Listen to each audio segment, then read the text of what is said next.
Hi there. You're listening to my friend and colleague in consciousness, Marilyn Bradford. Now, Marilyn is an international speaker and psychotherapist and teacher, and she's been working in the field of addiction for over 20 years.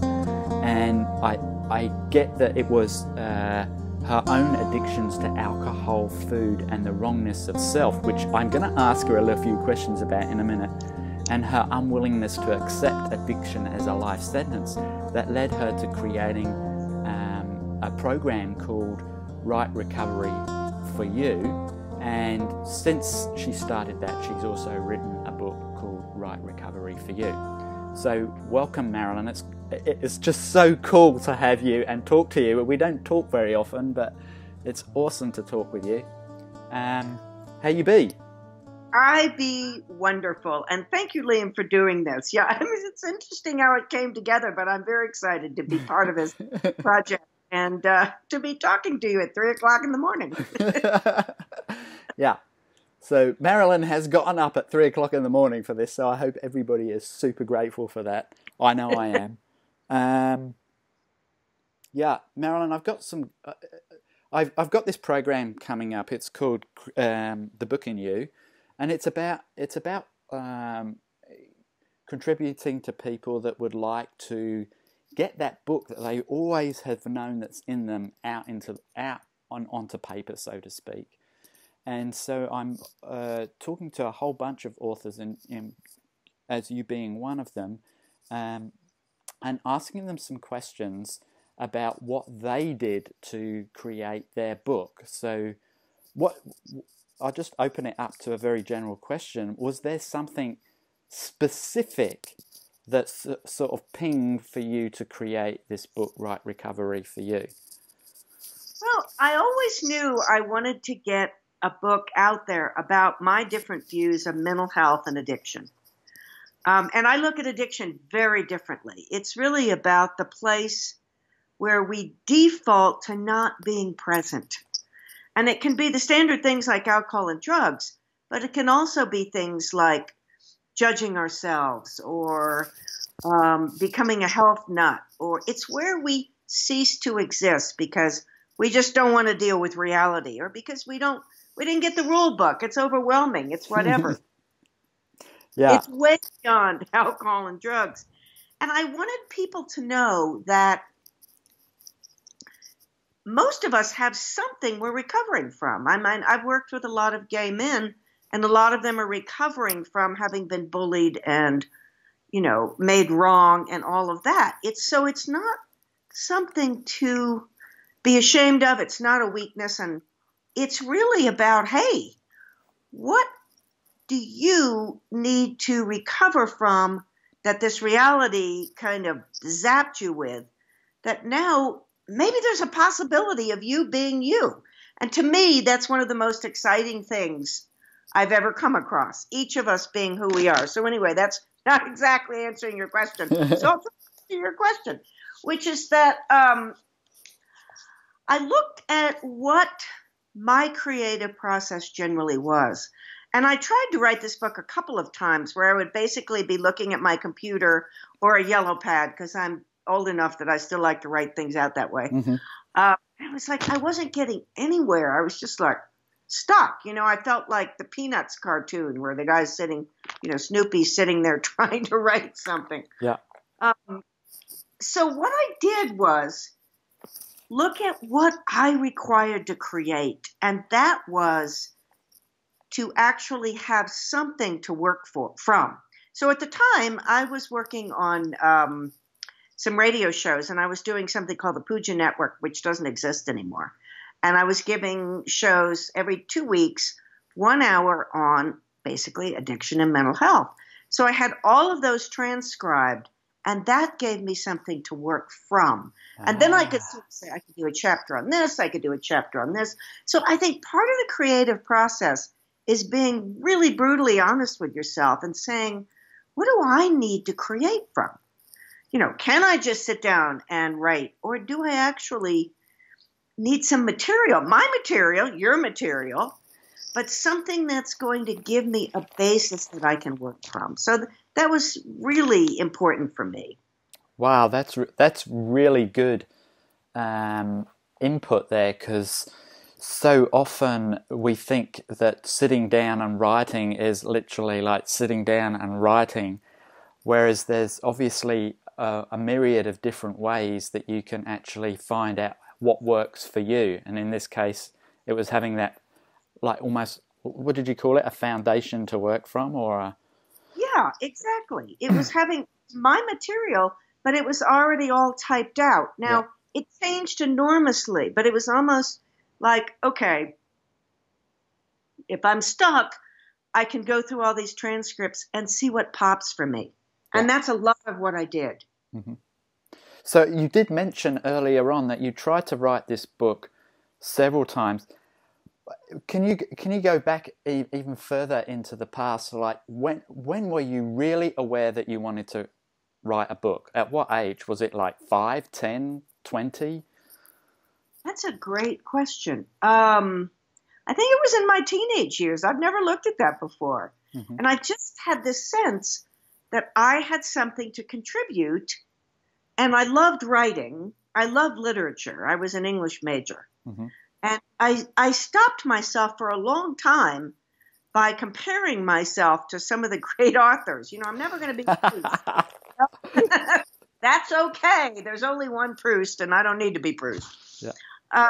But I know it's so easy to get stuck on comparing ourselves, which doesn't allow our uniqueness to come through. And to me, that's what's crucial. Everybody who's truly interested in writing a book, because there's something inside of them that just is like, yes, I want to do this. That's coming from that unique space, that contribution that nobody can be but you. Mm. So I think that's really important for people to remember. This is not about how your book compares to anybody else's book, because if you're really being you and writing you from that space, it's going to be amazing, and it's going to be you. Mm. And it's not appeal to everybody, but there's somebody out there who's going to go, wow, that's exactly what I needed to hear. Yeah, and that comparison thing, it really matches the energy of what I read from your bio, as the addiction to the wrongness of self. And could you talk a little bit about comparing yourself with another author, or and how that is really making yourself wrong or lesser than, or... Sure. I mean, comparison is a road to death, basically, whether it's death of the creative part of you or actual death. Because when you compare, if you're, let's say, a beautiful redbird or an eagle, and you start comparing yourself to a bluebird, you're going to lose because they're blue and you're not. Mm-hmm. So all of the uniqueness of you as an eagle or a redbird is going to get lost in the fact that you're not blue.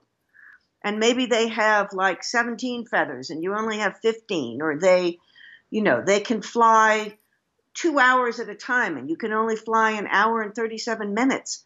But what that does is it prevents you from actually being aware of the uniqueness. So when you compare it, you have to go with what's wrong with you. You have to go with what you lack in relationship to what you're comparing yourself to, which totally cuts off your capacity to see how amazing you are in other ways. So, I mean, this redbird or this, can sing like beautifully and the bluebird can't, but the redbird doesn't look at the fact that they have a beautiful voice because they're comparing. Mm-hmm. And that's not in the equation. When we compare, we're always looking at how we lose and how we're wrong. And unfortunately, that's what most of us are taught. And if you happen to be a person who's creative and unique and different, you're going to get a lot of messages verbally or energetically that you're not okay and you're wrong. And it's so easy to internalize that and judge yourself because you're not like everybody else out there. We don't get a lot of encouragement to be the unique beings that we are. We don't get a lot of encouragement to be the different that we are. What we are encouraged to do is to dumb ourselves down, to contract ourselves in, and to be like everybody else, and to stay in the same town, and to marry and have 2.3 children, and to have a job or be a housewife or whatever. And things have changed some, but there's still a lot of energy around conforming. And I've been a therapist for a godzillion years, and I found that so much of what comes up as mental health, whether it's depression or anxiety, it's about, I don't fit in. And when I say to them, no, and you never will, and that's a good thing, it begins to change stuff, because it's really that uniqueness, that greatness, that brilliance that each person has that doesn't fit in, that is the square peg in the round hole. That's the gift that each person is.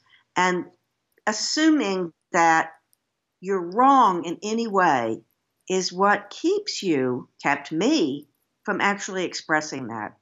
Wow, that's amazing. I am so grateful and happy that I wanted to create this program and got the opportunity to talk to you a little bit about this, because whether people choose to come on to this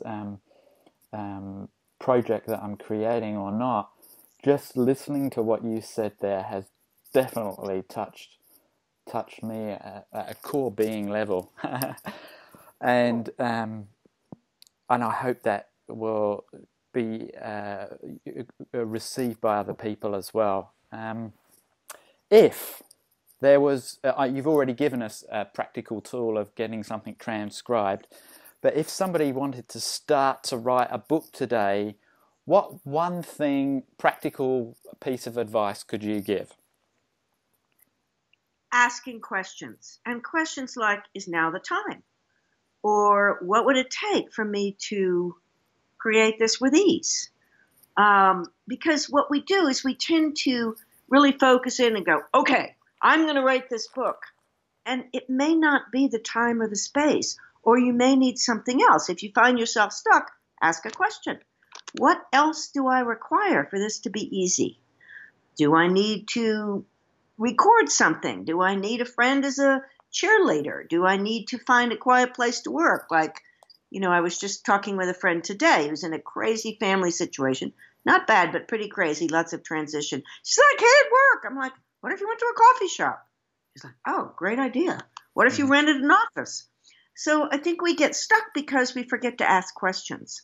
And those questions can really open up new possibilities about creating when we think that, okay, this is a dead end. Clearly, I'm not meant to write. I tried. It didn't work. Don't go there. Never quit. Just keep asking, okay, so is now the time? Or what else can I do? Or what else do I require before I begin to write? So that my one piece of advice is just keep asking questions. Awesome. Marilyn, thank you so much. If you haven't read Right Recovery for You, definitely don't go onto Marilyn's website, rightrecoveryforyou.com, and buy it, because it's an awesome book. She's an awesome therapist and access facilitator. Thank you so much for being willing to share your creation story. And what else is possible? Exactly. What else is possible for each of us? And thank you, Liam. I really appreciate what you're doing. I think it's going to be a huge contribution to the world. Thank you. Bye-bye. Enjoy your BBC. I will.